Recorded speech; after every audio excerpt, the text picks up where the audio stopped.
Now, when it comes to the press handstand, there's 14 exercises that I like to use. Now, this doesn't mean that I prescribe all 14 to every client working towards the press handstand. Instead, I pick and choose 2 or 3 of the ideal ones that fit their current level, modifying them as needed until they can actually do the real thing and press up with control to handstand.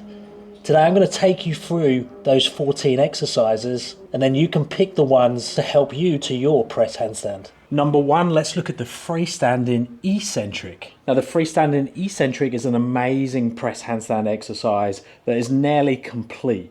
The downside with it is it's very, very tricky, and you basically will be super close to having your press handstand when you can do it correctly. So most people aren't actually going to be able to use this drill until the later stages of their training. But think that you're trying to pick the exercises and the drills that are the closest thing to the real press handstand that you can do with control and good technique. If you're dropping and falling and not really completing any successful reps, the drill is either not ideal for you or you're training it in the wrong way. But the Freestanding Eccentric would start in the handstand because it's the eccentric, which is the negative, the down only. So I start in my end position and then I slowly pass through the pathway that I'm aiming to achieve. So if it's straddle handstand, I'm passing through the straddle with control. See, I'm not dropping through the movement all the way down until my tippy toes touch lightly to the floor.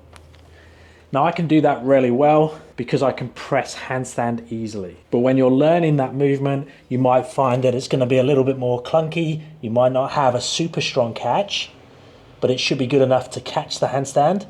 Then we want to slowly pass through the pathway. It might not look super clean, and you might have some bits where it drops and catches, and you might not be able to land with super light toes, but that's the goal. And then you have to make a choice. Can you actually use that exercise, or is it a little bit too clunky at the moment and you need to throw in some other movements or an alternative until you have a bit more control through that range? Now, most people will be working towards a straddle press to handstand, but you can use majority of these drills for the straddle, the tuck, the pike, and even the stool to press to handstand. Next, let's look at number 2, the back to wall eccentric. So very similar to the freestanding one, but now we're using the wall for support, and we can do it with different variations depending on how much control we have. Now, before we can even start to do the back to wall eccentric, we need to make sure that we have what's called a wall lean. We need to go to the wall with control using the shoulders. I'm going to turn the hands out because we don't want this to be hard on the wrists. I'm going to kick up to the wall, and then I'm going to come to the wall with strength. So this position, not this collapsed position. I need to make sure that I'm strong in that position and I can in fact come on and off the wall. Notice that I'm keeping as one segment between the shoulders and the feet. I'm not taking the shoulder in or the butt in. I'm not segmenting the body. I'm trying to keep as one from shoulder to feet and then shoulder to hand. So there's only 2 parts to the movement. Once I've got that, I can go to the wall, and then I'm going to open to my straddle.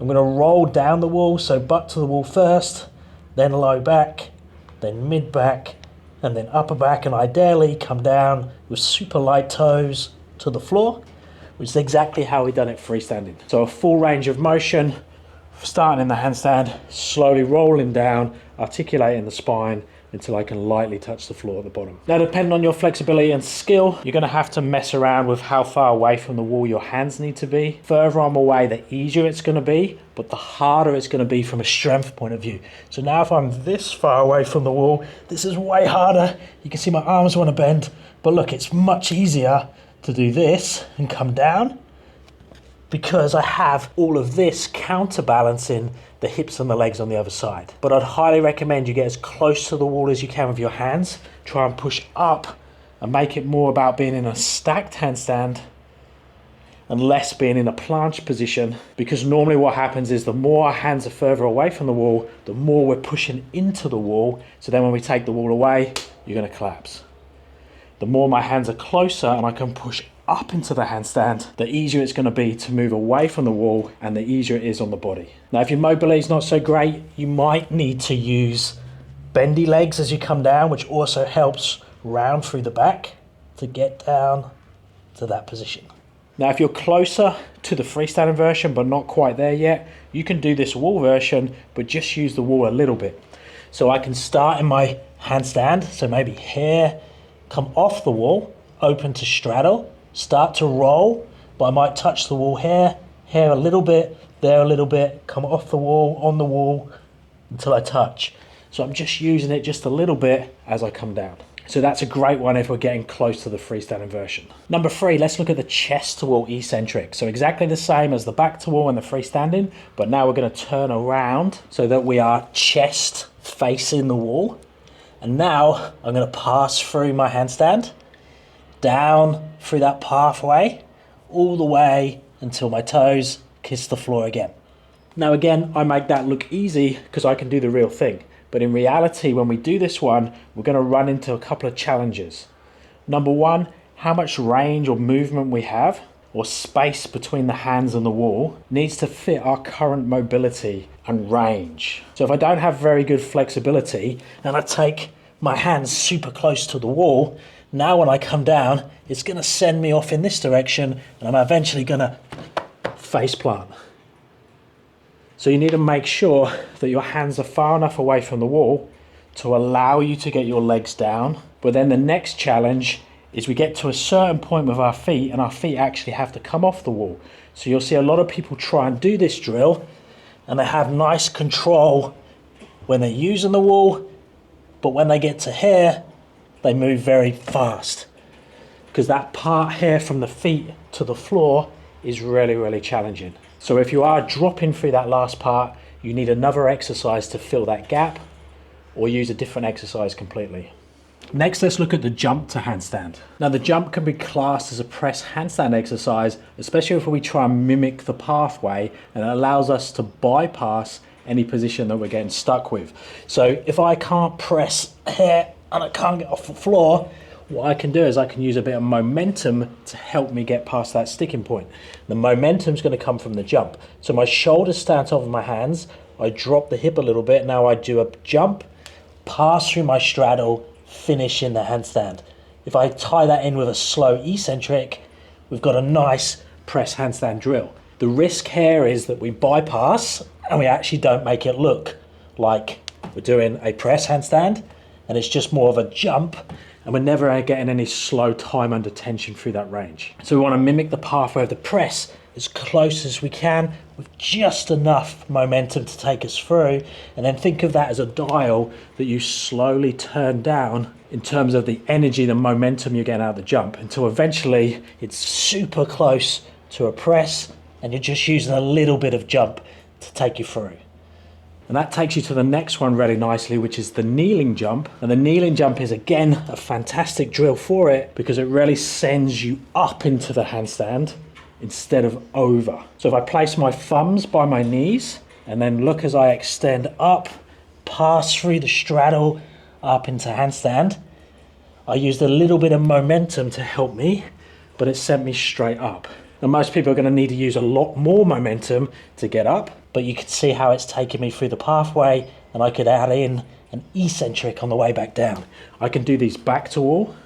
I can even do them chest to wall, so it limits how much my feet go backwards. Next, let's look at the partial range press to handstand, the freestanding version. Now for this one, we're going to need to use boxes, steps, chairs, yoga blocks, brick walls, chest to drawers, whatever you can find that puts you in the best possible position to do a partial range press handstand. So the partial range means we're just working a tiny amount or a big percentage of the handstand press. So if I go from this range, my hands are going to be here, my feet are going to be here, and you could argue this is what, 50% of the handstand press? And I can go up and I can also go down. It only works if I have enough weight here so that my feet are light and then I can lift up. It doesn't work if my weight is like this. I can't now lift my feet up. So I need to be in the sweet spot there. I need to have enough mobility, positioning, conditioning to control the movement up. And then as I get better, I just reduce the height, making sure that I know the pathway. So as I come down on the straddle press, my feet come in closer together. So the boxes need to be closer together. And then I can find the point where again, I can get up because I'm in that right position. If I'm in the wrong position, like here, I can't get up now because I don't have enough weight forwards. I need to be on top of the base and then I can lift up. And then you just go up and down to fit your current level. The downside of the partial range is underneath the box is not being conditioned. So we definitely need a different exercise to fill that gap. And we can also do it back to wall, either using the back on the wall to go up, or it's just there from a balance point of view and I can use it at the top. But whichever variation I'm using with the back to wall, partial range press, like any of the other drills, we need to use the wall the least amount possible so it carries over and it's more like the freestanding version. Now the chest to wall version of the partial range can work. So instead of using the boxes, we're just practicing from a straddle handstand. So from this position with weight on the wall, lifting up to our handstand and coming back down. I much prefer to use the boxes than that chest to wall version, but sometimes that is a good option. So that's the partial range freestanding, the partial range back to wall, and the partial range chest to wall. Next, let's look at the band assist. Now for the band assist, we obviously need bands. Now you can get different thicknesses. The thicker the band, the easier or the more assistance you're gonna have. Thinner the band, the less assistance you're gonna have. And we need an attachment point.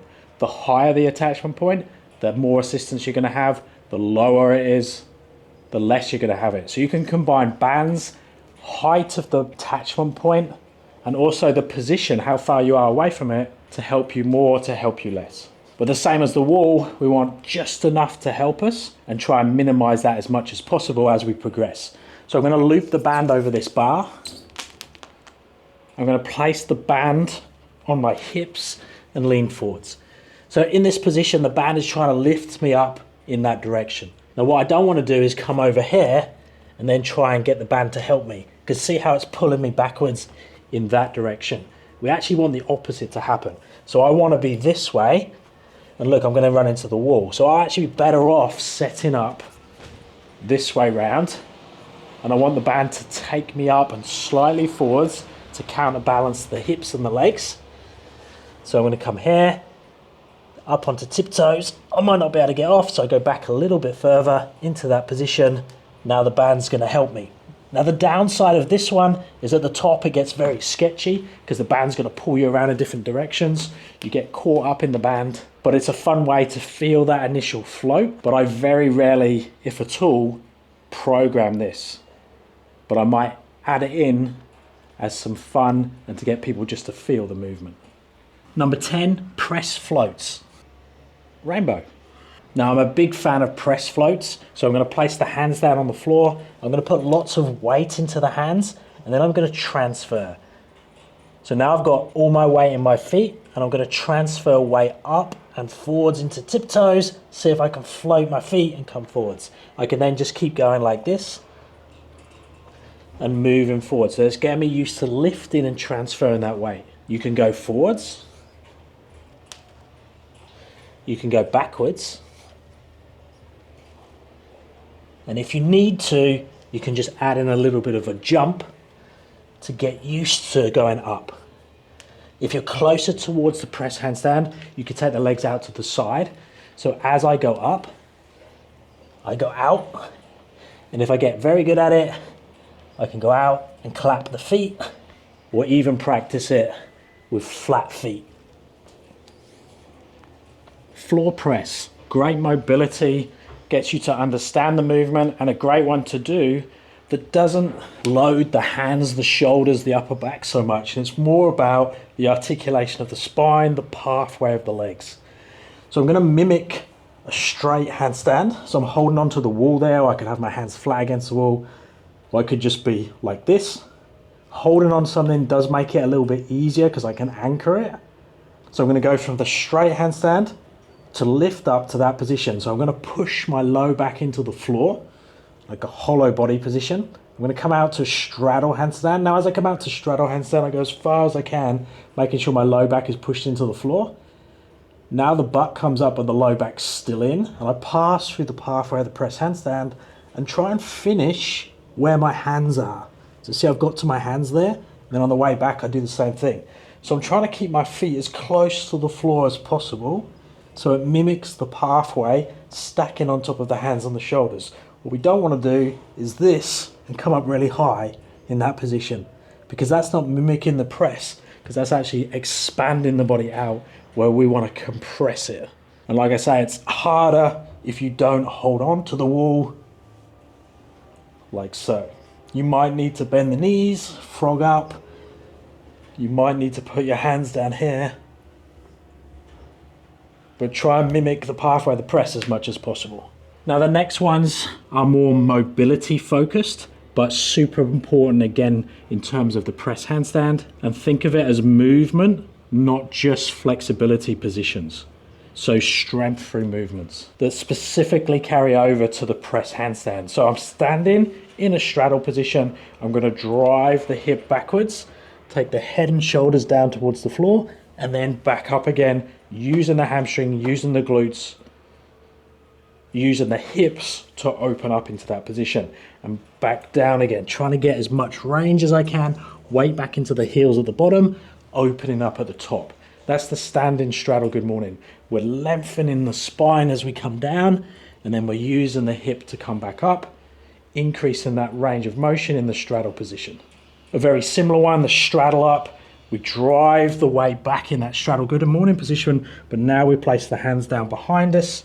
We sit down into a straddle, and then we come back up the way we went down. You might need to use a box to raise the hips up onto if you don't have the mobility yet. So you come down, come onto the box, don't fall off the back of it, sit up nice and tall, use the hips, use the weight transfer to open back up. And then number 14 is the seated straddle good morning. Now this one is a great exercise for general hip mobility and to take you towards the position for a straddle press. We need to make sure that we can get our hands easily past our feet. If we're in this position, press handstand, especially a straddle, is going to be really, really hard. We might be able to muscle it if we're super strong, but we want to try and get more length through there. So our straddle good morning of going in this direction and back up again, and increasing that range of motion, getting the hips to do the work of open and closing is super important. We can go to the side. There's lots of different ways of stretching, mobilizing this position, but just hanging out here, being open and closed is really important. If you're not so flexible, again, raise the hips up. And a great tip is to use something that's like this, that has an inclined slope on it. What that does is it puts us into a nice anterior position with the hip and allows us to go forwards instead of rounding backwards. And that's the same if we raise up onto something higher because we're not so flexible yet. Having that incline or sitting on a cushion in that position and just hanging out in this position for time, whether you're playing Xbox, watching the TV or playing with the kids, is probably the number one mobility exercise for a press handstand. Now I'm sure I've missed a couple, but these are the main ones that I use. And like I said earlier, it's not using all of them at once. It's using 2 or 3 that fit your current level and ability. You'll find full programs for all the different press handstands in my app. I also offer online coaching if you need a little bit more help. Thumbs up and subscribe would be appreciated. And I'll speak to you guys in the next one.